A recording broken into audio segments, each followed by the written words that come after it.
They didn't burn her for being evil. They burned her because she didn't obey. If you believe justice was ever blind, this story will open your eyes. But before we go any further, subscribe if you're ready for truths most people can't handle. And if any part of this story strikes you, write in the comments. What would you have done in her place? She's barefoot, a burlap sack over her head, her wrists tied with rope still wet from the river. A priest reads something no one listens to. A boy spits into the dirt, and a woman, someone's mother, leans in closer, whispering, "She liked it," they said. Then the fire starts. But this isn't the Middle Ages. It's 1782, in a village that doesn't exist on any map anymore, because shame is easy to burn too. Her name was Maria, 17 years old. She had never left the valley where her grandmother raised her on boiled roots in bad dreams. Her crime? She was found crying behind the church with her dress torn, and when she said a soldier had done it, they asked, "Why were you alone?" They locked her in the barn that night. 3 days later, they called her a liar. 1 week later, they called her a whore. And 2 days after that, they dragged her to the town square, tied her to a post, and let her burn. No trial, no defense, just heat, smoke, and silence. Because she'd tempted a man, because a soldier was a cousin of the local magistrate, because it was easier. Maria never screamed. That's the part no one could forget. This is not a story about witches. This is not a story about justice. This is the story of how women died. Not for their crimes, but for their defiance, for their bodies, for their silence, or for their refusal to stay silent. You'll hear names that were erased. You'll feel the cold of stone floors and the sting of iron keys turning. You'll meet the girl who said no, and the widow who said nothing. And if you're brave enough, you'll see how little has changed. But let's go back, before the flame, before the rope. Let's go to the laws, to the men who wrote them, to the moments where a word like impure became a sentence worse than death, and to the woman who watched Maria burn and did nothing until she couldn't live with it anymore. Before the fire, before the rope, before the sack over her head, there was the law, not written in ink, but in blood, stone, and silence. In 1347, under the shadow of a dying sun and the stink of plague, a city in France declared that any woman accused of adultery could be punished by public mutilation. First the nose, then the ears. Then, if she still insisted on surviving, the tongue, because beauty was dangerous, and words even more so. But here's what they never wrote in the statute books. If a man raped a married woman, she could be punished for adultery. If a girl was seen with a man she wasn't related to, it was fornication. If she was pregnant and unmarried, she had provoked it. And if she defended herself, physically, vocally, legally, she was rebellious. Rebellion was heresy, and heresy burned. One law, 1,000 graves. In 1371, in a German village whose name is now lost, a girl named Lisa was dragged from her home after a traveling knight claimed she had offered herself to him without honor. He was drunk. She had refused him. She had bruises the size of fists on her thighs. But none of that mattered.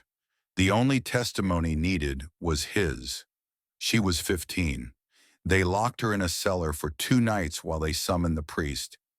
He gave her a choice: confess and be cleansed through God's justice, or deny it and let the town decide. She denied it. The town decided. They tied stones to her legs and threw her in the river. If she floated, she was guilty. If she drowned, she was innocent. Her lungs filled with mud. Her name was never recorded in any church book, but her story wasn't unique. Across the Channel in England, A widow named Eleanor brought charges against a local nobleman who'd assaulted her daughter in the orchard behind their cottage. Her daughter, Emma, had lost her ability to speak after the attack. The physician called it hysteria. The magistrate called it lies. Eleanor stood in court and told them what had happened. She had names, dates, descriptions. The court fined her 2 silver shillings for defamation. Her daughter was taken into moral custody by the church.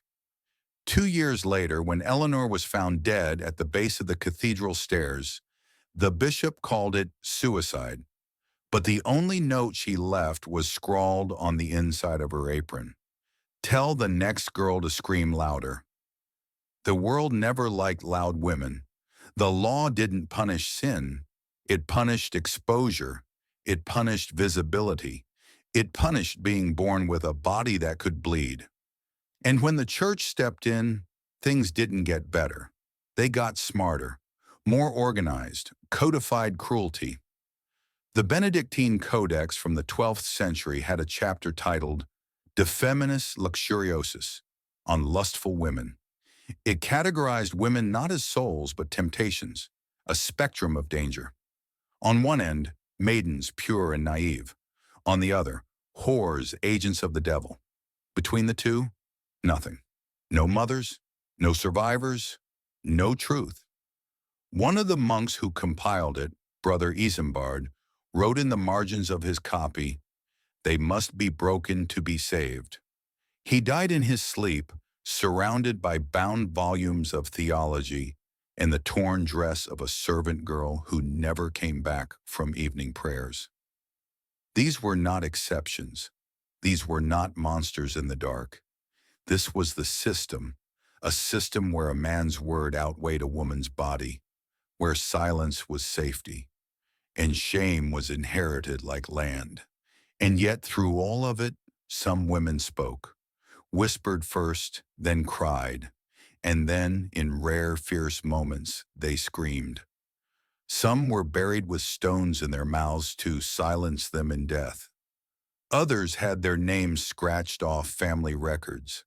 Some were remembered only through the wounds they left behind, in sons who grew up angry, in daughters who refused to marry, in wives who flinched when no one was watching. And the law? It moved on, changed its language, refined its vocabulary. Fornicator, lewd, impure, unfit, but it always meant the same thing. You were seen. And that is your crime. Venice, 1408, city of glass, salt, and smoke, where saints watched from stone walls while devils drank wine by the canal. The church called them public women. The state called them necessary. The people called them whores. But the ledgers listed their names, row after row, like inventory. One of them was Caterina De Luca, age 22, profession, cortigiana registrata, location, Calle della Luna, 3rd floor. She kept a journal, not for memory, for proof. The first entry, they say we sin with our bodies, but it is not my body that rots. It is theirs. I have washed the perfume off 100 men's necks. Their guilt never stains. Mine always does. She was not born in silk. She grew up in the alley behind a bakery that burned down when she was 10. Her mother told her 2 things before dying of fever. Never beg, never cry where they can see you. She followed both rules, until the night she was taken. They called it charity, a church-run house for reformation, walls of limestone, no windows, prayers 3 times a day, washing with vinegar, meals of bread and silence. And the man who ran it was Father Tommaso. He said God forgave, but only after discipline.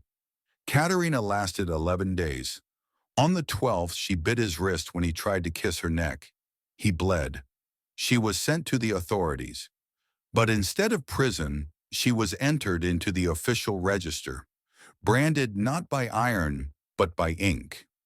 It was legal in Venice to sell your body as long as you were taxed, as long as you wore yellow veils, as long as you didn't look like someone's wife, as long as you didn't speak out of turn. So she adapted. She painted her lips red and smiled like it was armor. She memorized psalms and whispered them under her breath between men. She laughed when they said she was lucky. The journal continues. Some nights I dream I still have a name, one that's not written on a list next to a price. I pretend my bed is not rented. I pretend my skin is not theirs. I pretend I will be buried in a dress, not a bag. She never cried, but she wrote, and slowly other girls added their lines. Maria the Tall, he said he loved me, so he threw me down the stairs because love must hurt. Lena with the burn on her cheek, he liked to pray while inside me, said it kept him from sin. And finally, Beatrice, I caught him watching me sleep, not the rich one, the priest. Then one day Katerina vanished. Her name was crossed off the ledger with a single line. Some said she fled north. Others whispered she was found in the canal, stones in her pockets. But the truth was hidden behind a wall in the same house where she first bled. Inside a crawl space, behind crumbling plaster, someone found the journal, wrapped in cloth, sealed with wax, pressed between two floorboards. When the authorities were alerted, they confiscated it. It was never seen again. Except one copy remained. Beatrice had written it out by hand, smuggled it to a cousin, and that cousin gave it to a printer who changed all the names and published it as fiction. It sold poorly, banned 2 years later, but not before a nobleman's daughter read it, and then another, and another. By 1521, girls in convents were whispering Katerina's words at night like secret prayers. One nun wrote them on the underside of her mattress. The body is not the sin, the silence is.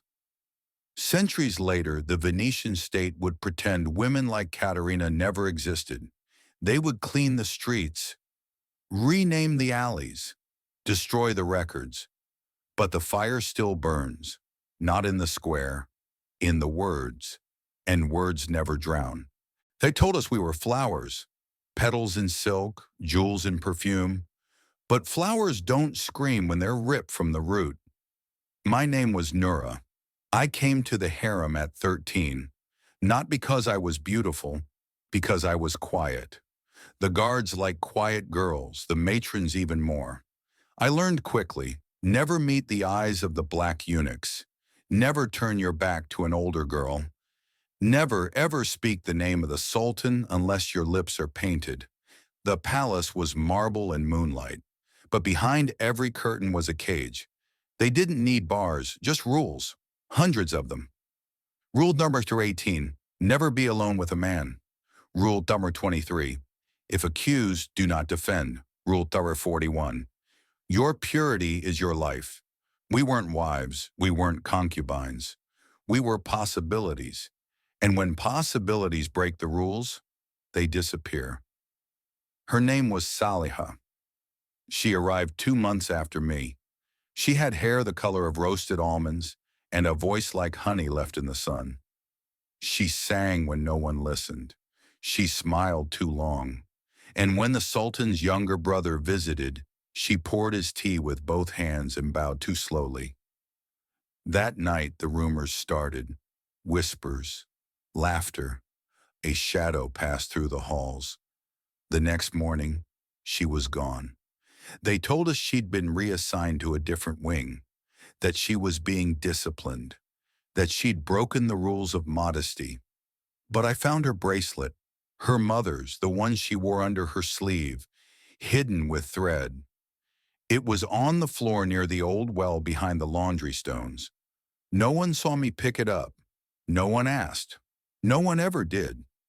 The well had been sealed with stone years before, but that night I dreamt I heard her name echoing up from the dark. The following week, another girl vanished, and then another, always the same whispers. She smiled too much. She looked up when he passed. She must have asked for it. The older women stopped speaking. The younger ones stopped singing. But I kept the bracelet, and I kept listening. One night during a storm, I crept out of the sleeping chamber and followed the corridors to the old well. The guards were busy with the rain. The thunder was louder than my breath. I pulled the stones back. It took time. My hands bled. Inside was nothing but blackness. But I could smell something. Not rot, not water, metal, iron, the kind that stains forever. I dropped a hairpin, waited. No sound, no splash. The next morning my feet were muddy. My fingernails were cracked. The matron asked no questions, but she moved me to a new chamber the next day, further from the garden, closer to the kitchens, where there were more eyes. They called it a promotion. I called it surveillance. I didn't speak for 6 weeks. Then a letter arrived, slipped under my blanket, unsigned. She didn't die. She was given to the guards. They share what's broken, and then they bury what's left. I burned the letter, but I memorized every word. Saliha was not my sister. She was not my friend, but she was like me. She had laughed. She had lived. She had been seen, and that was her crime. Years later, when I was old enough to be invisible again, I told this story to a scribe. I made her promise, no names, only the truth. She wept when she heard it, but I didn't. I couldn't. My tears had dried behind stone. There is no grave for Saliha, no headstone, no record. But the well still stands, sealed. And some nights when the wind changes, the girls in the harem say they hear singing, soft, distant, unbroken, like honey in the dark. They didn't call it a prison. They called it a home, a place for wayward girls, for the morally deficient, for women who said no, or not enough. It was 1911, Ohio. The fields were brown with winter, the train tracks half frozen in rust. Clara Jennings was a nurse, 27, graduated third in her class. She delivered babies in silence and stitched wounds without asking for thanks. She was discreet, precise, and she had never been in trouble until the whisper came. He saw her with him, they said, in his office. The door closed. The doctor was married. Clara was unmarried. The nurse who made the accusation had been passed over for promotion. That's all it took. No investigation, no chance to speak, no court, just a note delivered by a man in a gray coat. Pack a bag. You're being relocated. They called it the Home for Female Correction and Restoration. Brick walls, barred windows, a sign above the gate. Labor cleanses the soul. They stripped her at the door, burned her clothes, cut her hair to the scalp. The matron read from a clipboard, behavior flirtatious, influence corrupting, risk high. Clara said nothing. She knew better. Inside there were girls as young as 12, accused of inappropriate contact, public loitering, unladylike tone. One girl had been caught reading a book in the boys' section of the library. They were not criminals. They were inconvenient. Punishment was called penance. Sleep was earned through work. Work was endless. Scrubbing stairs, stitching sheets, carrying buckets of coal up 3 floors while guards watched. Each girl had a number. No one used names. Clara was 47, but she kept something hidden. In the hem of her mattress, stitched into the corner with white thread, was a folded sheet of paper, a letter to no one, a letter she rewrote every week. It read, "I am not broken. You cannot fix me. You do not own me." One night a girl tried to escape. She had smeared dirt on her face, and braided her hair like a boy. They caught her before the gate. 3 guards 1 hour. She didn't return to the dormitory. No one asked. The next day her bed was gone. In the evenings they were made to kneel and pray. Hands folded, eyes down. If you cried, it meant repentance. If you didn't, it meant pride. Clara blinked slowly every time. Her tears stayed inside. Months passed. Seasons changed. She watched snow melt on the bars of the windows and counted each droplet like a tick on her sanity. Then, without warning, she was called to the front office. The same man in the same gray coat handed her a bundle.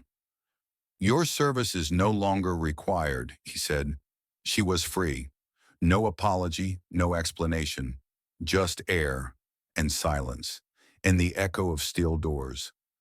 She walked 14 miles to the nearest town. She didn't go home. She went to Chicago, changed her name, found work as a midwife under a false certificate.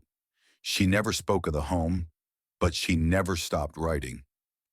Years later, a box was discovered in a crumbling apartment above a pawn shop.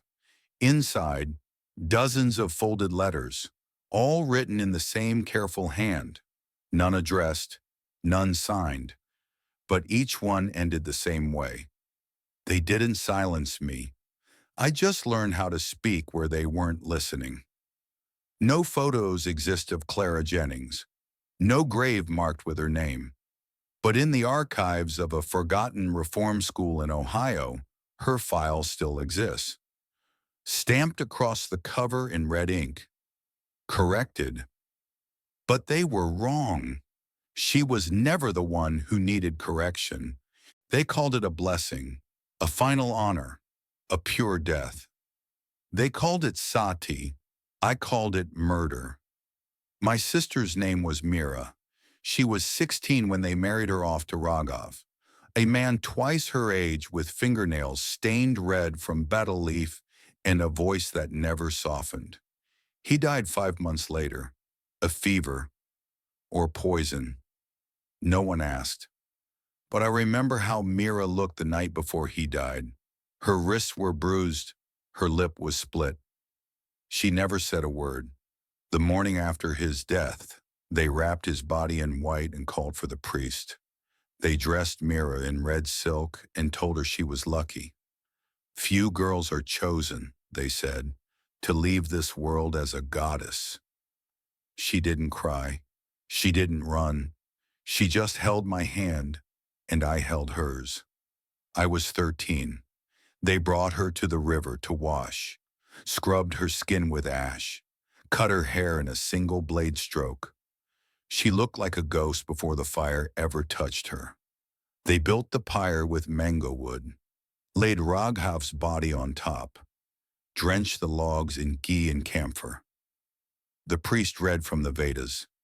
Mira stood barefoot beside the flames, a garland of marigolds around her neck, eyes empty. Then he said the words, "The soul of the husband awaits. The wife must follow." They tied the rope around her waist. To keep her from fleeing, they said. To help her ascend. They lit the pyre. The fire roared. The crowd chanted. Drums drowned everything else.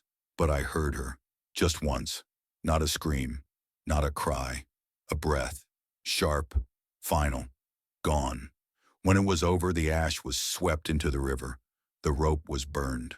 The priest declared her holy. My parents wept with pride. "She's in the heavens now," they said. "She brought honor to the bloodline." I stayed silent. But that night I cut my hair and buried it under the neem tree behind our house. It was my way of mourning her. Later I learned the truth. Mira had tried to back out.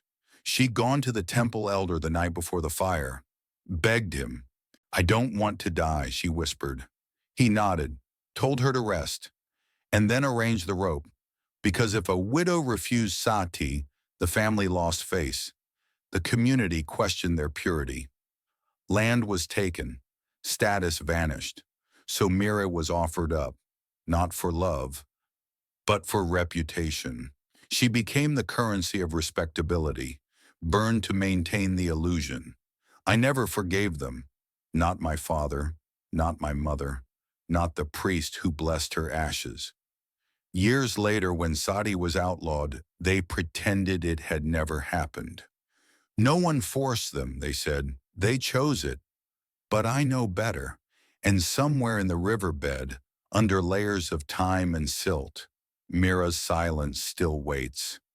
If you stand by the water at dusk, you can feel the heat in the stones. Not from the sun, from memory.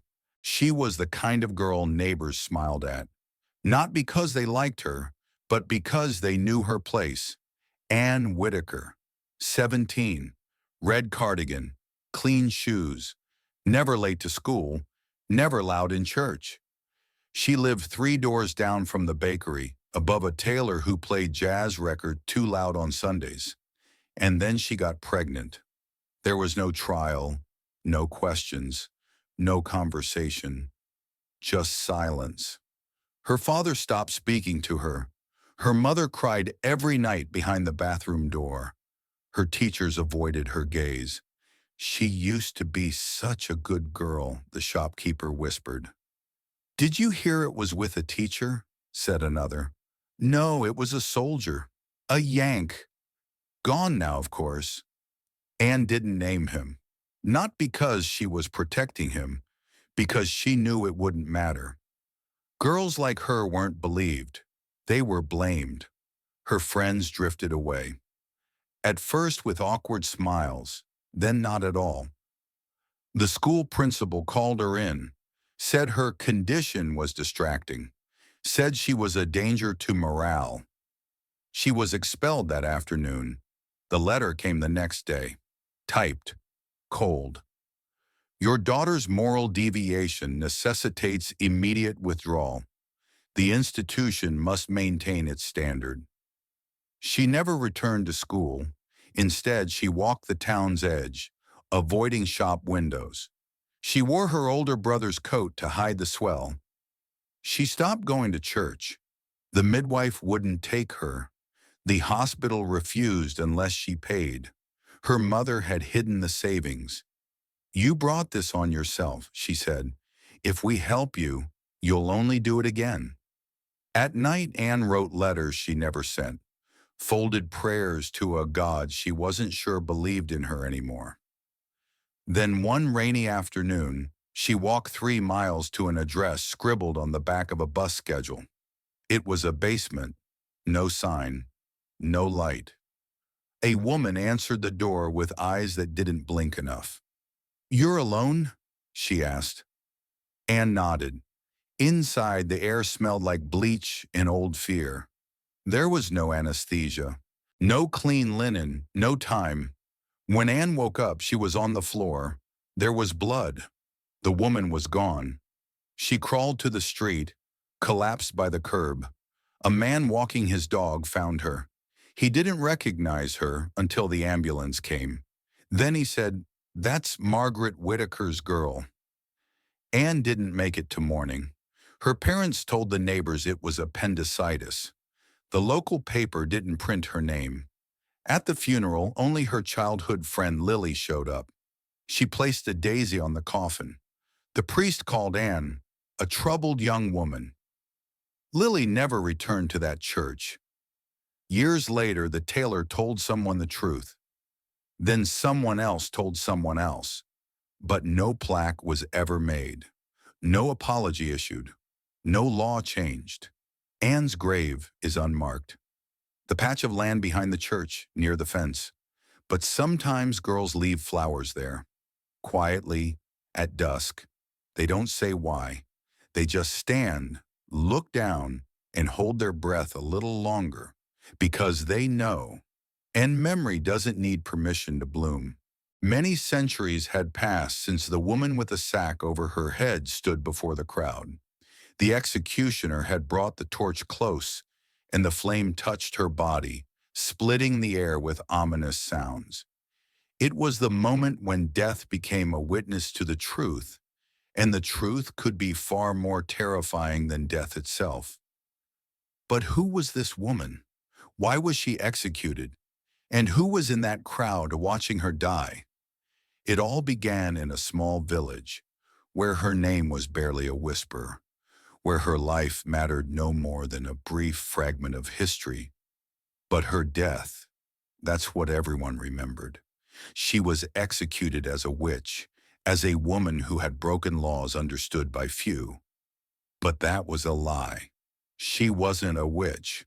She was simply a woman who lived by her own rules, one who refused to bow to a cruel system. Now, centuries later, one woman, standing under the spotlight of a talk show, is about to unveil not only her own truth, but the truth of the woman who was forgotten. Her name was Rose, and her story had been buried in eternity, where the truth could never be heard, and lies reigned as king. But now the truth begins to resurface, like filth rising from the depths where it had been hidden by prohibition. Her betrayer was among us, Emily, the very woman with the red lipstick, the one who had dared to speak out now, standing before the cameras, decides to unravel a mystery that had tormented her soul for years. She begins her journey through old books, dusty archives, and deep secrets that had been concealed by the passing of time. She finds a name, Sophie, the woman who was her great-grandmother and, like Rose, had been denied justice. Sophie became a victim of the system, falsely accused of a crime she did not commit. Like Rose, she had been used to become a piece in a game played by the powerful and cruel world. And so, as strange as it sounds, Emily finds the strength to restore justice to Rose, to understand what had been hidden behind this dark history, and to expose the lie that stood behind every accusation. As her voice rises on the show, as she speaks her truth, someone in the audience freezes. Their face isn't familiar, but Emily's heart tells her, this is the one who stood in that very crowd, centuries ago.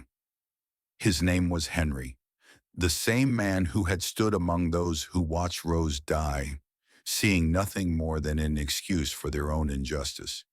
He wasn't just a witness. He was the one who had succumbed to the system. He was the one who had allowed this inhuman act to take place because, like everyone else, he had been trapped by it. Emily stood in the studio, her gaze fixed on this man, who had once known the truth but remained silent, and now he couldn't care less about what she had to say. But her words reached him. "You stood there, Henry," she said. "You saw her. You saw her burn, and you stayed silent. Why? Because she was a woman?